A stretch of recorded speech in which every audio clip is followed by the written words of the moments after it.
Volám sa Adela Orgovánová. Narodila som sa tu v Prešove. Aj moji rodičia, aj moji praprarodičia, všetci pochádzame z Prešova. Sme rodáci, starí Prešovčania. A ja pochádzam z 8 detí. Mala som veľmi dobrých rodičov. Vtedy, keď ja som sa narodila, to bolo v roku 36, lebo dnes mám 76. Takže život bol proste taký jednoduchý, chudobný o tom, čo je teraz. Ani sme nevedeli, dokonca sa nám ani snívať nemohlo. Ale nebolo to zlé detstvo, lebo pochádzam z veľmi dobrej, usporiadanej rodiny. Otecko bol hudobník, mamička nepracovala, kedysi to tak nebolo.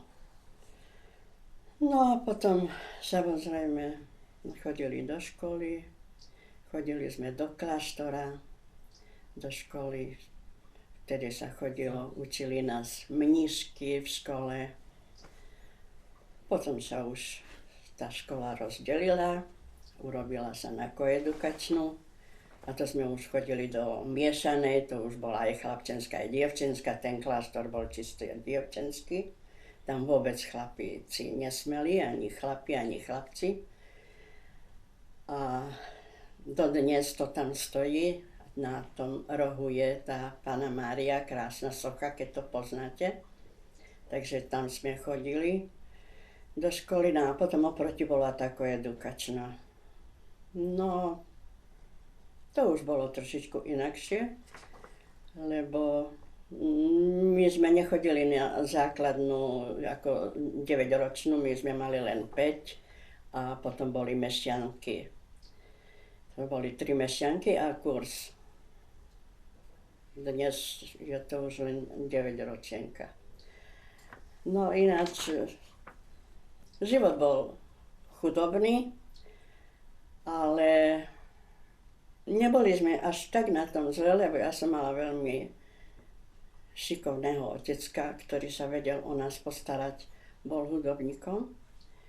V noci bol zamestnaný ako hudobník, hral v reštauráciách, kedysi v každej reštaurácii bola živá hudba a samozrejme rómska hudba. Mali svojich stálych štangastov, ktorí za nimi chodili a veľmi radi. Preferovala sa maďarská hudba, maďarské pesničky. No a potom sa to ale trošku zmenilo po vojne, pretože určité veci boli zakázané. Hudba nesmela hrať každé pesničky, tancovať sa nesmel každý tanec. No, doma sme sa rozprávali.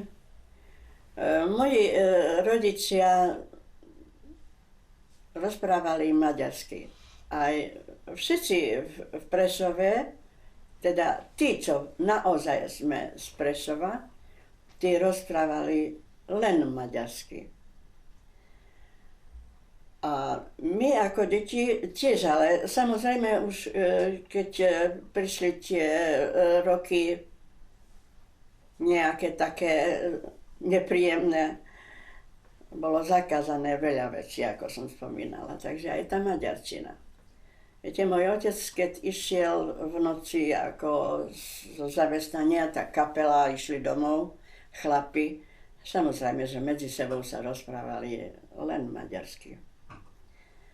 A títo naši Slováci, ľudia, ktorí to neznášali, tak kričali za nimi, že na slovensky po slovensky, na Slovensku po slovensky. A hádzali po nich kameňmi. A bolo to ťažké. Utekali. A potom si povedali tak. Aha, tak ich to zlostí, že nám nerozumejú, že o čom sa bavíme, tak budeme sa rozprávať rómsky. No a potom, keď išli už, tak rozprávali sa medzi sebou rómsky. No a to už zasa ich to nazlostilo. Ale už to nebolo také rasistické, že maďarské alebo rómske, Romština patrila k tomu Romovi, ale tá maďarčina, mysleli si tí naši Slováci, že nepatrí k tomu, ale patrila, lebo my sme rozprávali maďarsky. No, môj manžel je z Košic a Košice boli kedysi aj Maďari, takže a jeho celá rodina pochádza úplne praprarodičia z Košic. Ani nevedeli po slovensky, ba ani po rómsky dobre nevedeli, iba len tú maďarčinu, pretože aj školy navštevovali maďarské.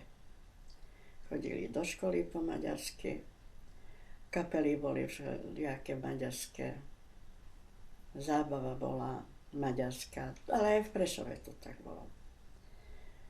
Tu, ak ste sa chceli dobre zabaviť, tak sa išlo proste, to existovalo, že Savoy,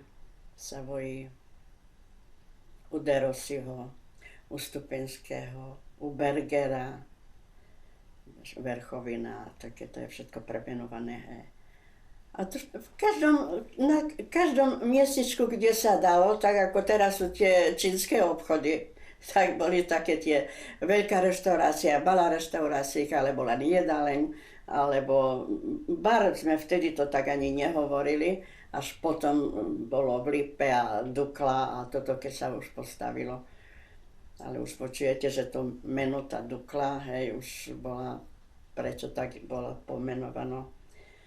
No a to už boli iné roky.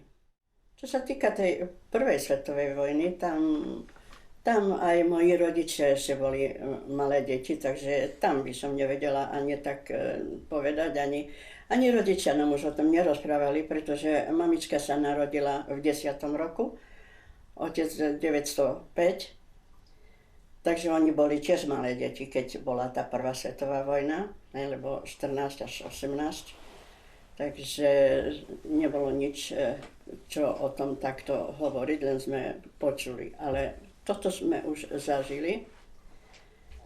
No a bolo to strašné, môžem povedať, že bolo to strašné. Vedľa nás padali bomby a my sme to prežili. Prežili sme, mamička nás mala vtedy 6, dvaja súrodenci sa narodili až po vojne, jeden v 47. brat a sestra ešte v 50. Ale mala čo robiť, aby nejak v tom maličkom byte nás schovala pred tým, keď padali tie bomby. A čo nás zachránilo, to je také, neviem, tak to nám bolo dané, alebo čo, ale sestra chodila na klavír, najstaršia sestra, a my sme mali doma veľké krídlo klavír. A keď začali padať tie bomby, tak mamička nás ťahala z postele, malé deti, a všetkých nás pod ten klavír dávala. A všetko, čo padalo z vrchu, tak ostalo na tom klavíri a my sme zostali žiť. A potom, keď prestal ten nálet, tak sme utekali do krytov. No, museli sme sa odsťahovať, museli sme evakuovať. A žilo sa veľmi ťažko, veľakrát nebolo niečo jesť. Museli vymýšľať. No, potom sa už to tak trošku zlepšilo. Začali sme znova chodiť do školy, ale nemali sme školu, nemali sme žiadne papiere, nemali sme nič, žiadne záznamy, všetko sa stratilo. No, bolo to ťažké začať znova. Potom už bola tá koedukačná škola, ako som spomínala. Už ten kláštor zanikol, už nesmel existovať. A nesmeli sa tancovať ani niektoré tance, ako som povedala. No a veľa vecí sa zmenili. Čo sa toho týka, to detstvo bolo také skromné. Mali sme veľa kamarátov, kamarátiek.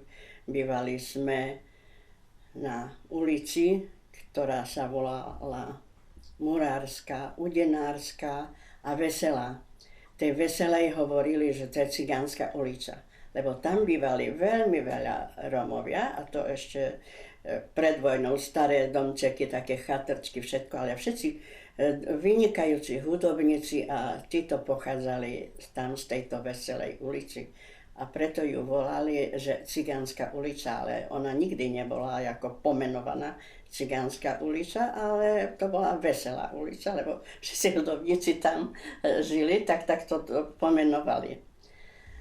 No a potom z obdobia, viete, všetko to bolo zbombardované, všetko to sa zničilo, nastal. Pamätám si to dobre, pretože v 36. som sa narodila, v 45. sme už boli oslobodení. Takže, ale viete čo, nemala som veľa rokov, ale veľmi dobre si na to pamätám. Veľmi dobre si na to pamätám, dokonca mám v ušiach aj niektoré zvuky z tejto vojny, to osvetlenie Prešova a to všetko. Bolo to strašné, hovorili, že bolo to strašné. Mne sa nestalo, že mi niekto povedal, že ty cigánko. Alebo že nechcem si k tebe sadnúť do lavice. Alebo ani učiteľka to nerobila, že ma posadila do zadnej lavici, ako to robia teraz. Hoci sú múdre deti, lebo dnes za mojich čiast naša múdrosť siahala takde inde, ako siaha teraz. Teraz deti sú už samozrejme, lebo tie vymoženosti, že sú múdre. Čo tam vnúčka alebo pravnúčka nemá ešte 3 roky a ona vám ide opraviť rádio a povie, ja to opravím určite. Takže to bolo iné. Ale nedávali nás do zadných lavíc. Podľa veľkosti. Ja som bola drobná, útla, takže som sedela vždy v prvej alebo v druhej lavici. A dokonca vedľa mňa sedela primárova dcéra z chirurgii, nebudem ho menovať. Aj chodila som k nám a oni chodili k nám. Videli sme rozdiel. Videla som rozdiel, ako majú oni zariadené a videla ona rozdiel, ako my máme zariadené. Ale vôbec sme sa o tom nebavili, vôbec mi nedala najavo, že my máme viac, vy máte menej. Vôbec bolo to také jasné. Ani sme si nezávideli, viete, ja neviem prečo, ale nebola závisť. Nebola závisť a nám to bolo také jasné, no tak áno, no tak vy máte tak, my máme tak, ale hlavná vec, máme sa radi a kamarátime sa a takto. No, veľa sme chodili ako už také polosleční a tak, lebo veľmi vonku sme tak nechodili, rodičia nás púšťali do školy, do kostola, do divadla. A kedysi bolo tak zaužívané v Prešove, že boli v nedeľu v historickom divadle, boli o 3:00, také operety a to sme veľmi veľakrát videli. Tak na tú 3:00 nás púšťali a to sme chodili do divadla. To sme videli veľa operiet a veľakrát jednu opakovanie vždy, lebo nás to bavilo. Boli sme veľmi dobrí kamaráti, vyrastali sme spolu s tými neromami. Pomáhali sme si navzájom. Dokonca sme si požičiavali, viete čo sme si požičiavali? Aj šaty. A to je už také veľmi osobné. Áno, lebo dnes ani sestry si, čo ja viem, no, či chcú si požičať. Ale my sme si požičiavali aj šaty, keď trebalo napríklad bielu košeľu do školy na nejakú príležitosť a niekto ju nemal a ten mal, tak mu ju požičal. A nebol to problém. Potom ako deti sme sa uplatnili, každý jeden z nás sa dostal do práce, robili sme, Sestry boli úradničky, ja som robila kedysi v Slovenskej knihe, ale veľa vďačíme nášmu otcovi.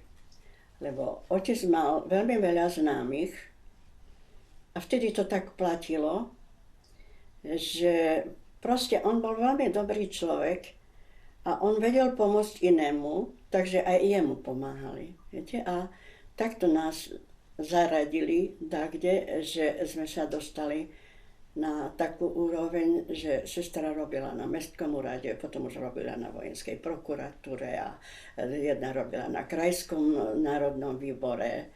A takže ja som sa dostala do tej slovenskej knihy a bola to úžasne krásna práca s knihou a tak bola to viac predajní, vtedy ešte boli súkromníci, všetci sme sa poznali v Prešove. No, takto sa žilo potom. V 55. roku som sa vydala, boli to ťažké roky. No a žijeme s mojím mužom 57. rok. Tak trošku sa vrátim do čias ešte, keď som bola zamestnaná. Lebo tú slovenskú knihu som spomínala, to bolo až do prvej materskej. Potom som bola dlhé roky doma. Manžel robil sám, lebo kedysi neboli tak ako teraz, že sú tie škôlky. Dcera sa mi narodila v 56. roku. Takže to vtedy, potom som mala hneď druhé dieťa. Takže škôlky tak neboli. A mamička sa ešte nemohla postarať o deti, pretože ešte doma boli súrodenci, ktorí chodili do školy a do práce a takto otec. Takže potom po dlhých rokoch som nastúpila do závodu priemyselnej automatizácie. Krížik. Do Krížika tam som robila. Ale robila som tam elektromery. A viete čo, ja som sa tak zaučila, že ja som vlastne robila pod prúdom a ja som robila kontrolu na tie elektromery. Ja som im vlastne dávala ten život, ja som ich regulovala. Takto som sa naučila. Ani neviem, ako to došlo k tomu, lebo k tomu potrebovala som od začiatku do konca vedieť všetky operácie, prečo to ide alebo nejde, prečo to sa točí alebo netočí a takto. Takže tamto som robila a bolo to dobre, bolo to strašne veľký ženský kolektív a mali sme sa radi. Nikdy som nepocítila v robote, aby mi niekto nejak naznačil, že som Rómka. To som nezacítila, viete čo, ani vtedy, keď som chodila do školy, lebo mala som kamarátky rôzne. A aj takto susedia na ulici sme nebývali tam čistí Rómovia. Aj nerómovia, aj Rómovia. Ale my sme sa držali ako jedna rodina. Vedeli sme si urobiť všetko sami. Boli sme takí sebestační, že sme sa púšťali do toho, aby tie financie zostali na dačo iné. Trebalo maľovať, tak sme išli maľovať. Prišlo do módy tapetovanie, no tak my sme s manželom tapetovali. Ale viete, to bolo také tapetovanie, že aj ten tapetár sa divil, keď prišiel, ako sme to mohli dokázať, že vôbec nebolo vidieť, kde sa spája tá tapeta. Tak aj to sme urobili sami. Všetko, ja som nepotrebovala chodiť ku kaderničke. A ešte chodili aj ku mne, aby som ich učesala. Takže aj takéto veci. A takto sa potom vlastne dalo nejak inak žiť. No a musím povedať, že môj muž nevyniesol z domu žiadnu korunu, ak ju nedoniesol. Doniesol, zarobil, všetko odovzdal, nikdy v živote nefajčil, nikdy nepil v živote, nepil. U nás sa neprepila ani jedna koruna, vôbec, absolútne. No a ak to všetko dáte do kopy, tak dá sa to nejako vyžiť. Dá sa vyžiť, to som si urobila sama, som nezaplatila. Toto som si tiež urobila sama, nezaplatila som. Tento sa neopil, neprepil polovicu výplaty, alebo možno aj celú. Peniaze boli využité na to, na čo trebalo. V prvom rade na deti. Takto sme vychovali 3 deti, aj s vysokoškolským vzdelaním. A mám 4 prekrásne vnúčky, ktoré môžem povedať, že sa naozaj vydarili. Sú to krásne, múdre dievčatá. A nemôžem zabudnúť ani na pravnúčku, ktorú máme. No a navštevujeme sa, sme v kontakte. Tie deti nás, neviem to povedať, že potrebujú, ale oni nás chcú. Oni nás chcú. Ja mám teraz najstaršiu vnúčku, tá má skončila vysokú školu a je ako stážistka na Sri Lanke. A my si SMS-kujeme, ale ani jedna SMS-ka nekončí inak ako tak, že babi, a mám vás rada. Pozdrav, detka, mám vás rada. Viete, takže takéto stále som babka, ktorá piekla torty, ešte aj pečiem, ale už menej. Torty, piekla buchty, varila dobre jedlá. Dokonca vnúčky nemohli pochopiť, prečo neidem variť do škôlky, keď tak dobre varím. Lebo im by to veľmi chutilo, keby ja som varila v škôlke. No a takto žijeme. Proste navštevujú nás, sme spolu, denne volajú, rozprávame sa, chodia k nám. Takže nie sme takí zabudnutí detko a babka. Že nielen vtedy, ak niečo od nás potrebujú, ale aj my sa máme na koho spoľahnúť. A myslím, že som to preniesla do tejto svojej rodiny od mojich rodičov.